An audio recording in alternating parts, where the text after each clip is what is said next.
누구나 인생에 한 번은 건물주가 돼야 한다. 맥밀란입니다. 제가 사실은 한 4년 전부터 이제 신축 사업에 대한 교육을 병행함과 동시에 신축에 대한 컨설팅도 좀 진행을 하고 있습니다. 그래서 4년 정도에 대한 시점에서 봤을 때 거의 완공된 현장이 한 50케이스 정도 되고, 지금 신규적으로 토지를 매수했거나 아니면 설계를 하거나 진행하는 현장 합쳐서 60케이스가 넘는 신축을 진행을 하고 있고요.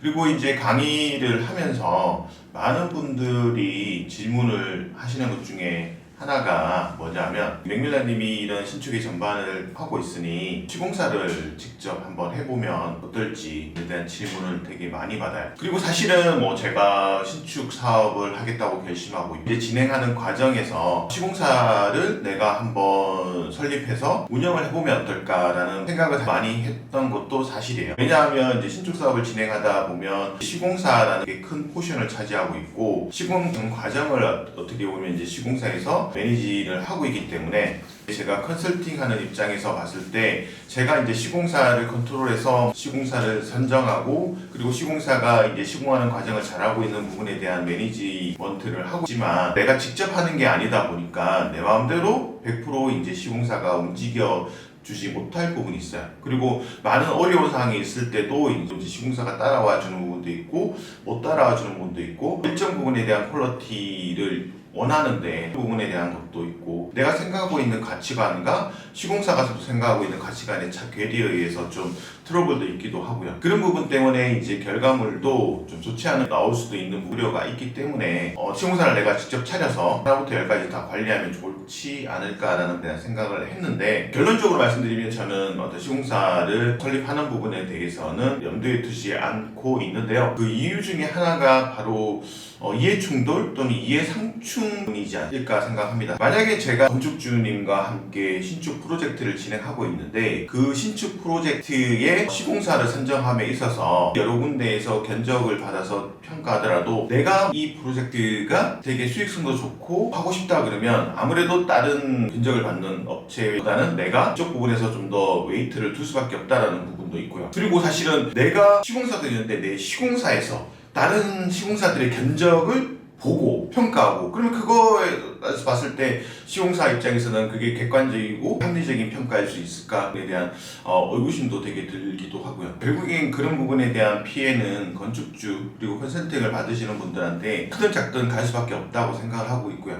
그리고 이제 저랑 관계된 시공사들, 건축사들 이런 분들한테도 피해를 갈 수밖에 없습니다. 그리고 이제 더 크게 얘기를 드리면, 신축 사업에 봤을 때 컨설팅의 분야는 큰 프로젝트의 한 일부분이거든요. 신축 프로젝트를 진행했을 때는 토지 매수 계약부터 시작해서 설계를 진행하고 인허가를 받고 시공사를 선정해서 시공의 과정에서 나중에 임대를 맞추고 최종적으로 매각에 이르기까지의 프로젝트가 하나의 프로젝트라고 볼 수 있는데, 이런 큰 프로젝트에서 그 시공이라는 포션을 차지하고 있는 부분을 만약에 내가 시공사를 같이 하고 있고 내 이해관계가 있다 그러면 아무래도 건축주의 이익보다는 시공사, 나의 이익에 우선할 수밖에 없다고 생각합니다. 결국에는 제가 만약에 시공사를 차리고 시공사를 설립한다고 그러면 이런 컨설팅을 하지 않거나 신축 교육을 하지 않고 오로지 건설사를 해서 집중한다는 부분으로 가야지,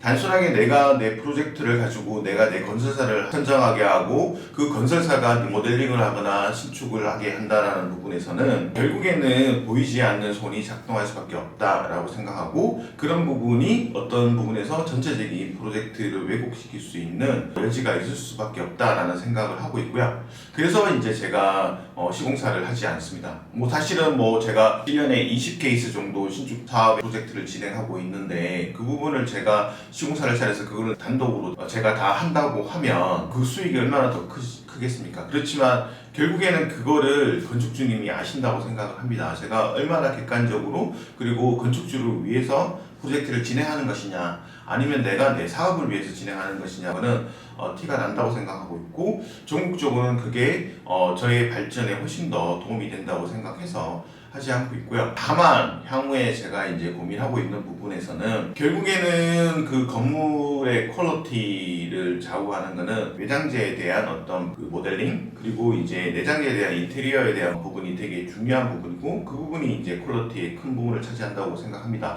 그 부분에 대한 거를 좀 더 구조적이고 차별화되게 하는 업체 컨택에서 내재화하는 거는 고민을 하고 있고요.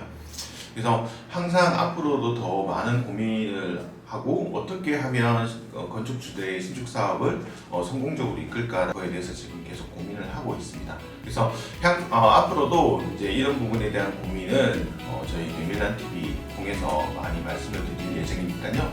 구독, 좋아요 꼭 부탁드리겠습니다. 감사합니다.